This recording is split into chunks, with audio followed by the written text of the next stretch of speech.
One of my favorite things about coming back home to Chicago, I get to hang with my niece and my nephew. They're 6 and 8, or they were 6 and 8 when this joke was written.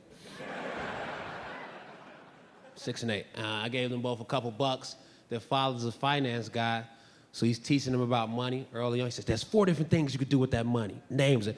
Buy something. What else? Save it. What else? Donate it. What's the last one? Invest it. And part of me wanted to say, you can also gamble that shit. Listen, the Bears are minus 3.5 points against the Titans. They're going to crush the Titans. That's a soft line. You need to get it before it moves up to 4. The running back is washed up. They got holes in the offensive line. I'll take it up to 6.5, honestly, if you can get it. 6.5. When I gamble on sports, it makes me wish horrible things on other teams' players. I have money on Game 7, Heat versus Spurs. It was tight in the fourth quarter. I started thinking, you know what? If Tim Duncan dropped dead right now, I feel like the Heat could rally around that. And maybe they'd be energized by Tim Duncan's sudden death and the Spurs wouldn't play so well because they're sad about it, There'd be lots of grief-related turnovers. Just hella 5-second violations because Ginobili's holding the ball, just looking off into the distance, sadly. 5 seconds, Heat ball. Hell yeah, we're gonna cover. I'd be the worst courtside reporter. So Dwight Howard, how do you feel like your 12 missed free throws affect the people that bet the over? Sports frames my thinking in a weird way.